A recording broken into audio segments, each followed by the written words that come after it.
నమస్తే. నేను ఈ నరసింహ అడ్వకేట్. న్యాయవేదిక స్వాగతం. ఈరోజు ముఖ్యమైన అంశం తెలుసుకునే ముందు మిత్రులారా, సబ్స్క్రైబ్ చేయని వాళ్ళు సబ్స్క్రైబ్ చేయండి, లైక్ చేయండి, షేర్ చేయండి, కామెంట్ చేయండి. అలాగే ప్రతి వీడియోను వీక్షించి సపోర్ట్ చేయని మిమ్మల్ని కోరుతా ఉన్నాను. ఈరోజు ముఖ్యమైన అంశం ఏంటంటే ఇంజంక్షన్ ఆర్డర్. ఇంజంక్షన్ ఆర్డర్ అనేది ఎప్పుడు ఇస్తారు, అది ఏ సమయంలో మనం ఇంజంక్షన్ ఆర్డర్ కోసం కోర్టుకు వెళ్ళాలనే విషయాన్ని తెలుసుకుందాం. ముఖ్యంగా ఇంజంక్షన్ ఆర్డర్ అనేది చాలా వరకు మనం సివిల్ తగాదాలలో చూస్తూ ఉన్నాం. ఇది పొలం కబ్జా గురి కావడం కావచ్చు, ఇంటి స్థలాలు కావచ్చు, ప్రైవేటు ఇల్లు కావచ్చు, అన్ని విషయాలలో మనం ఇంజక్షన్ ఆర్డర్ కోసం వెళ్తూ ఉంటాం. అయితే ఈ ముఖ్యంగా ఇంజక్షన్ ఆర్డర్లో ప్లెయింటిఫ్ డిఫెండెంట్ మధ్య డిస్ప్యూట్స్ వచ్చినట్లయితే ఈ యొక్క ఇంజక్షన్ ఆర్డర్ గురించి వెళ్తూ ఉంటారు. ముఖ్యంగా ఇంజక్షన్ ఆర్డర్లో ముఖ్యంగా ఆర్డర్ 39 రూల్ 125 ఎక్కువగా మనము అప్లై చేసుకోవాల్సిన అవసరం ఉంది. ఎందుకంటే ఈ యొక్క ఇంజంక్షన్ ఆర్డర్లో రూల్ 1 ఏం చెప్తుందంటే may be granted, may not be granted. అంటే మా యొక్క ఇంజంక్షన్ ఆర్డర్ అనేది గ్రాంట్ చేయొచ్చు, గ్రాంటెడ్ చేయకపోవచ్చు. అంటే ఆ కేసు యొక్క పూర్వపరాలు ప్లెయింటిఫ్ది కరెక్టా, అలాగే డిఫెండెంట్ కరెక్టా, మరి ఏవైతే ప్లెయింటిఫ్ ఏదైతే దాఖలు చేస్తున్నారో మరి ఆయన దాఖలు చేసినటువంటి ప్రాపర్ సబ్జెక్ట్లో ఏమైనా ఎవిడెన్స్ ప్రాపర్ ఉందా లేదా ప్రాపర్టీ డ్యామేజ్ గురిందా, లేదా ప్రాపర్టీలో పరమైనటువంటి వివాదాలు డిస్ప్యూట్లో ఎవరైనా ఇంజూరీ జరిగిందా, ఈ అన్ని విషయాలు అనేవి పరిగణలోకి తీసుకుంటారు. అట్టి విషయాలను పరిగణలోకి తీసుకున్న తర్వాత ఇంజక్షన్ ఆర్డర్ అనేది మరి ఇవ్వచ్చు, ఇవ్వకపోవచ్చు ఆ యొక్క ఆధారాన్ని బట్టి. అలాగే రూల్ 2, ఈ రూల్ 2 ఏం చెప్తుందంటే ఏవైతే ఇంజక్షన్ ఆర్డర్లో ఎప్పుడైనా సరే ప్లెయింటిఫ్ దాఖలు చేసినటువంటి యొక్క ధృవపత్రాలు కావచ్చు, అవైతే దానికి సంబంధించినటువంటి సబ్మిషన్ చేసేటువంటి ఏవైతే ధృవపత్రాలు అయితే ఉంటాయో అవన్నీ ఒకవేళ ఫేక్ చేసినట్లయితే ఇక ఇంజక్షన్ ఆర్డర్ అనేది ఇవ్వకుండా ఉంటారన్నమాట.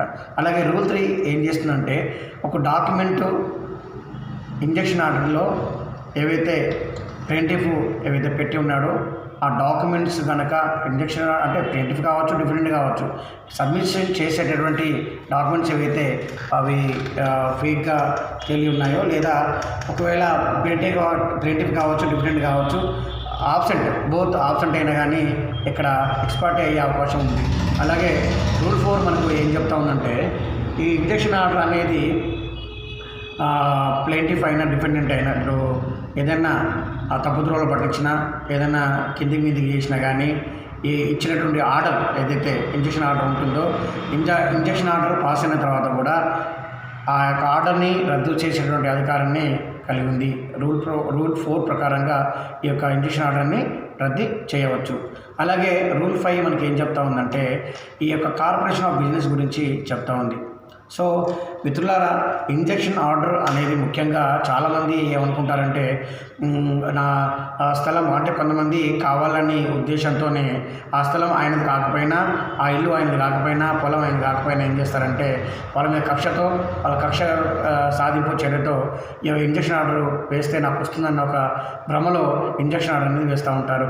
అలాంటి ఎప్పుడైనా సరే ఒకటి గుర్తుంచుకోవాల్సిన విషయం ఏంటంటే అది ప్లెయింటిఫ్ అయినా డిఫెండెంట్ అయినా సరే ఇంజక్షన్ ఆర్డర్ దాఖలు చేసినటువంటి విషయాలలో ఖచ్చితంగా కోర్టు కొన్ని విషయాలను పరిగణన తీసుకుంటుంది. ఏంటంటే ముఖ్యంగా ఇంజక్షన్ ఆర్డర్ దాఖలు చేసినటువంటి యొక్క వాదనలో ఏది ప్రాపర్గా ఉంది, ఏది కరెక్ట్ ఉంది, డాక్యుమెంట్ కరెక్ట్ ఉందా, లేదా ప్రింటింగ్ది కరెక్టా, డిఫెండెంట్ది కరెక్టా, వాళ్ళు ఇచ్చిన సబ్మిషన్ చేసిన ధృవపత్రాలు ఏ విధంగా ఉన్నాయి, అన్నిటిని పరిగణలోకి తీసుకుంటారు. పరిగణలోకి తీసుకున్న తర్వాత ఆర్డర్ అనేది ప్రాపర్గా ఉన్న వారికి ఆర్డర్ అనేది జారీ చేయడం జరుగుతుంది.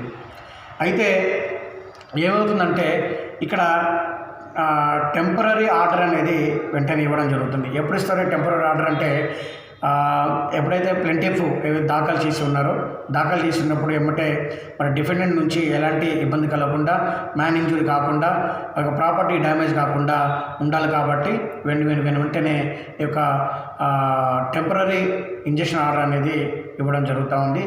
ముఖ్యంగా మనం ఇంజక్షన్ ఆర్డర్లు 3 రకాలుగా చూడవచ్చు. ఒకటి టెంపరరీ ఆర్డర్, 2 ఇంజెక్షన్ ఆర్డర్, మూడవది మ్యాండేటరీ ఆర్డర్. ఇప్పుడు మ్యాండేటరీ ఇంజెక్షన్ ఆర్డర్ అనేది తప్పనిసరి ఇచ్చేది. అలాగే ఇంజెక్షన్ ఆర్డర్ అంటే జనరల్గా ఎవరైతే ధృవపత్రాలు సరైనని భావిస్తారో అది వారి వైపు ఇవ్వడం జరుగుతూ ఉంది. టెంపరరీ ఆర్డర్ అనేది ఒక లిమిటేషన్ పీరియడ్లో ఈ ఆర్డర్ని ఇస్తారు. ఈ ప్లెంటిఫ్ దాఖలు చేశారు కాబట్టి ప్లెంటిఫ్ సబ్మిషన్ చేసినటువంటి ఏదైతే సర్వే నెంబర్స్ ఉన్నాయో, అదే స్థలం ఉందో, ఇల్లు ఉందో, ఆ ఇంటి మీదకి కానీ ఈ డిఫరెంట్ పోకూడదు అని, ఇన్ని నెలలు పోకూడదు అని చెప్పేసి ఒక 3 నెలల, 2 నెలల, 6 నెలల అనే టైం డ్యూరేషన్ పెడతారు. ఆ టైం ప్రకారంగా ఆ ప్రాపర్టీ డ్యామేజ్ కాకుండా ఉండడం కోసం, మ్యాన్ ఇంజురీ కాకుండా ఉండడం కోసం ఉద్దేశంతో ఈ విధంగా టెంపరరీ ఆర్డర్ అనేది ఇవ్వడం జరుగుతుంది. ధన్యవాదాలు మిత్రులారా. మరెన్నో మంచి వీడియోస్ కోసం వేచి ఉండమని మేము కోరుతా ఉన్నాను. ధన్యవాదాలు.